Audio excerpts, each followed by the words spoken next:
be known as wild trout man on the weekends. So I'm passionate about fly fishing. And this photo is a photo with my camera, and this got this was one of my first published photos in the Chesapeake Bay Foundation. I sent it to them, and I made it as I was Mr. October for their calendar. And this is Ricketts Glen, and the really cool thing about this shot is you can see the whirlpool. It's like a black hole, the galactic center there.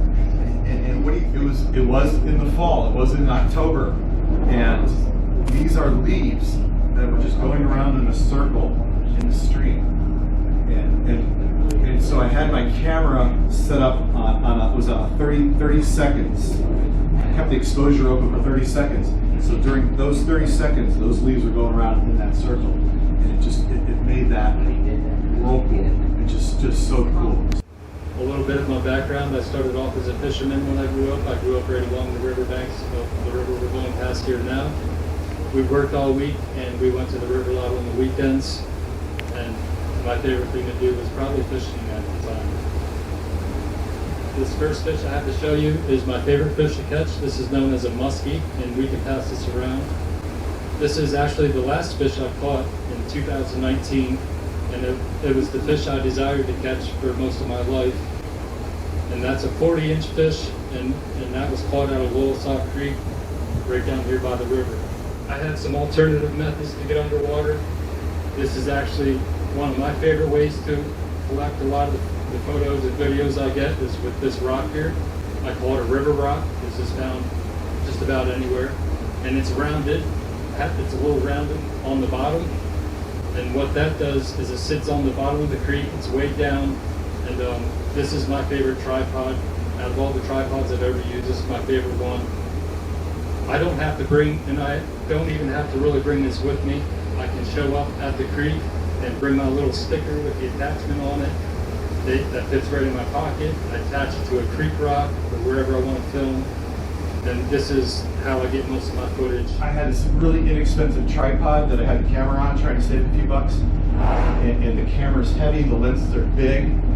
I got a great shot, but I just bumped the tripod, and boom, the camera falls over, my lens gets wet. What an issue. So, you got, don't try to, I'm trying to save a few bucks on a very inexpensive, lightweight tripod. And it was wintertime, icicles, how cool. And the science behind the ice formation is just spectacular. And this was just one night of very, very cold temperatures and how the ice formed.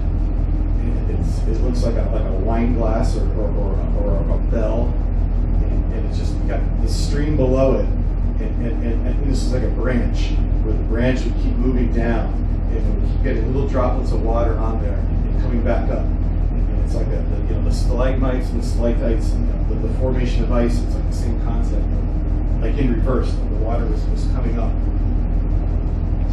Really, really cool shot in the wintertime. Smallmouth bass.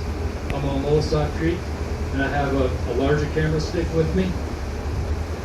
And I was filming a fisherman on this day, and we didn't really get any fishing footage, so I was demonstrating to him how I do collect underwater footage.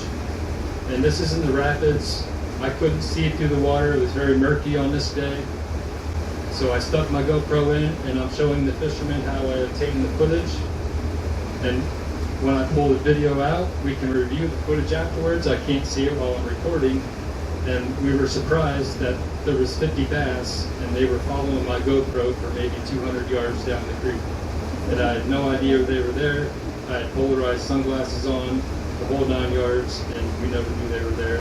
Nighttime sky, and you have your camera on a tripod, put it on a timer, have that shutter open for 30 seconds, and the aperture, you want it open as wide as possible to get as much light as you can. And it comes out so cool. My office is by the Lackawanna River.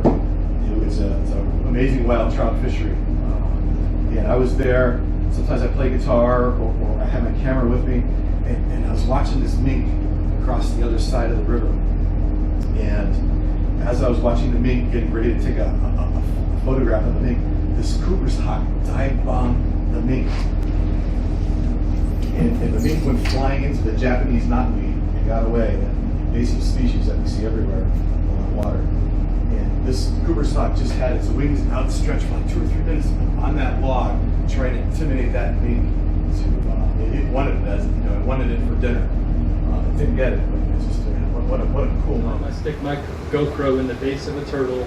The turtle is very slow to react. It's very curious, and if you're lucky, you can actually get the turtle and chase your GoPro right down the creek. The hellbender has had a lot of names throughout my experience with them, and I also have a little story that comes with the hellbender. And when I was about 10, 12 years old, one of the first fish I've ever caught out of the river was a hellbender. And at the time I was catching it right down a few miles down here at the Wadesport Dam. I was all on my own, 10, 12 years old, and at the Wadesport Dam there's a lot of adults there. There's a lot of professional fishermen, amateur fishermen. And as I'm pulling this creature out of the water, a lot of the adults start running from me. They're terrified. They told me that's a mud puppy, I should cut my line, that it eats the fish. And 15 or 20 people, and I couldn't believe that everyone was terrified of a creature that a few days later, a professional fisherman told me it was just a salamander that doesn't have any teeth, that doesn't bite or do you any harm. And I couldn't believe the difference between the two. I had 20 fishermen over here telling me it's a mud puppy, and I had one fisherman over here telling me it's a hellbender. And I couldn't believe that their stories were so far apart.